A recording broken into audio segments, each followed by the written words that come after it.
South Jersey Writers Group, and this is my third and final year, so I am stepping down as president, but I have plenty of new projects, so I'm really excited to move on. But I wanted to talk today about writing community. It's been a hot topic for me this year, and I think it's a really valuable topic that we don't really address sometimes as part of the writer's life. You know, we talk about writing, we talk about marketing and publishing, but the importance of community, I don't think is really stressed enough sometimes. You know, we have, with the advent of the internet, we have so many avenues to connect with other writers. So everything from your local writers group to Nanowrimo, which is a worldwide event that's going on right now. I'll talk about that in a second. Really is for us an ability to reach other writers, to build a community or several communities. I mean, we're all part of probably several different types of writers groups or communities, or little get-togethers. And I think it's really important to talk about that and what those communities can do for us. So when we're looking for writers communities, we could go to the local bookstore, we could go to libraries, we can go online and go to Meetup or find things like Nanowrimo. So these are all ways that we can not only join communities, but also be a part of the community and grow the community and lend ourselves to being part of something a little bit larger than ourselves. So let's talk about Nanowrimo, National Novel Writing Month. This is, to me, is one of I think it's a fantastic success story about building a community. So for those of you, has anybody not participated or doesn't know what Nanowrimo is? National Novel Writing Month. So National Novel Writing Month is during the month of November. It's a challenge to write 50,000 new words during the month of November. So now over the years, Nanowrimo, it used to be it had to just be a novel. It had to be a new novel you've never worked on before. But some of the rules have lessened a little bit. But basically, the idea is to write 50,000 words. It could be on a novel. It could be short stories. I know several people that are writing short story collections. They are doing fan fiction. They're doing plays and scripts. And it really is not only that when you're done with the month, you have your 50,000 words, but you also have hopefully developed a writing habit. So 50,000 words, we call it National Novel Writing Month. Unless you're writing middle grade, you're really not going to get a novel out of 50,000 words, but it's a really good start if you're doing YA, or even if you're doing an adult novel. I mean, 50,000 could be about half, maybe a little less than half of an adult novel. But it was started back in 1999 by Chris Batty, who was a freelance writer, and it was in San Francisco, so 21 people participated. And each year it grew a little bit more. They had, the website came along, more people joined, a couple of newspapers picked it up. It kind of exploded around 2002, 2003. This year, I think there's close to 500,000 people participating worldwide in Nanowrimo. So it really has grown from 21 people in San Francisco to this sort of worldwide phenomenon where people are really being able to participate and write 50,000 words. And the best part about it is that, yeah, you have your 50,000 words when you get done. That's great. But like I said, you've also built a habit, hopefully, of writing. Because in order to write 50,000 words, does anybody know how many words you need to write a day? 1,667. 1,667. Unfortunately, I am not at 1,667 per day this month so far, but still making progress. But it's really an opportunity that you get to develop this writing habit. Even if you're not hitting that 1,667 every day, I mean, if you hit 500 or 1,000 words, you're still, by November 30th, you are much further along than you were on November 1st.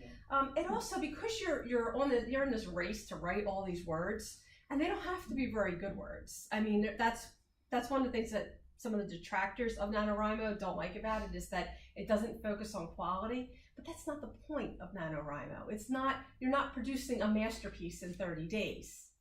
You are letting go of your inner editor. You're letting go of your inner perfectionist, that little sneaky voice that doesn't let you be the creative person you want to be, because you feel as though you have to be perfect when you write that first draft. This is really to get those words down. You can't edit a blank page. So if you have the words, if you get the words down, even if they're not very good words, even if they're not in the right order, at least at the end of the month, you have something to work with, and you can build on that. After all, a sculptor doesn't start with air. A painter doesn't start with empty paint pots. You have to start with something. You have to start with sketches. You have to start with, a blob. Everything has to be formed. It doesn't start off as perfect. So NaNoWriMo, I think, is an amazing success story about building a writing community. Now, locally, building communities can be a little more difficult. I mean, I've seen over the years, the South Jersey Writers Group has really started to grow. I've seen other groups kind of start and fizzle out because it takes a lot of work. And you're not going to have overnight success. But really, when I moved back to New Jersey back in 2006, I didn't know anybody. And I was trying to do a little bit of writing, but we didn't know anybody. And one day I wandered into Barnes & Noble in Deptford, and they used to do those little newsletter things. I don't know if they still do them. But they said, hey, we got this monthly meeting, South Jersey Writers Group. So my husband was like, oh, you should go. And I'm like, no, I'm not talking to people I don't know. So anyway, he kept, So finally, it's like the next week I went. And I literally sat in the parking lot for 20 minutes hyperventilating because I was like, oh my God, I've got to talk to people I don't know. They're going to think I'm a fake. They're going to be like, who are you? Blah, blah, blah. So finally I just thought about leaving, and I was like, you know what, I'm just going to go in. What's the worst that's going to happen, right? So I go in, I'm like looking for writers people, and I see these two guys talking. I don't know what made me think to ask them, and I'm like, oh, are you part of the writers group? And they were like, oh, yeah, we're going to meet over there. And I'm like, all right. So I go over there, and basically the rest was history, because I really, there's about 20 people there, maybe, I think, kind of scrunched together in Barnes & Noble in these chairs. But really, it was amazing, because the minute I sat down and I, we do little introductions and stuff like that, I really felt at home. I didn't feel like anybody was judging me or anything like that. So it was really funny that eventually, kind of showing up each month, you get to know people, and I felt a little less anxious. And then, Amy Hollinger, who was leading the meeting, she couldn't make it one night, and I was just like, everybody's looking at each other, and I'm like, hey, let's talk about this. So, that's sort of started me getting into the working with the group a little bit more. So it was really an amazing thing to be able to find this community. And I really felt comfortable from the start. Now, the thing about finding a writing community, why is it so important, is because as writers, we sit alone, we've got a lot in our heads, we're writing, we have, maybe some people don't have any doubts, but I think a lot of writers have doubts. They're looking at their writing and they're like, oh, this is horrible, nobody understands me, nobody cares what I'm doing, why am I doing this? But finding a writing community is really an opportunity to connect with people who understand that struggle. Not just the technical parts of writing and sitting down and slogging through really, maybe you're having a tough part, writing a scene. That's the technical aspects. But how much more goes into being a writer? How much do you give up to be a writer? You have to give up something to be a writer. Whether it's a part of your social life, whether it's watching TV, whatever. So, people are always like, why do you want to be a writer? Why are you doing this? So being part of a writing community not only helps you learn, you learn about publishing, you learn about writing, but you also get to connect with people who understand all that you're giving up, all that you're struggling with, trying to balance work and family and social lives and whatever else we're dealing with in, outside of writing. And then on top of it, writing a book or a play or short stories. So really trying to be creative, to face that blank page. your writing community are the people that understand what it means to go through those struggles. They're going to help you overcome your fear and your procrastination, your perfectionism. That's the best writing communities are there to build people up. They're not there to tear people down. So, and they're going to be able to help you balance that family, that work, that social life.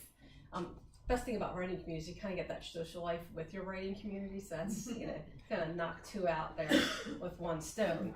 But that's, so really, you're able to connect with those people who are going to validate what you're trying to do. And the thing I hear a lot from people in the writers group afterwards, they love the content. Everybody loves the speakers we have. We have the write-ins, we have retreats, we have open mic nights. Everybody loves the things we do. That's great. But what I hear that really makes me happy is when people say, I feel like I'm home. I feel when I'm with this group, I'm not the outsider, because everybody else here understands what I'm going through. They know how hard it is to make art. When you're struggling to deal with being, a family member or, an employee or whatever you're doing. So that's the thing that really touches me, is when people say, I'm able to come here and learn and really feel as though I'm part of something a little bit bigger than myself, and I'm inspired to write when I leave your events. And that really makes me happy.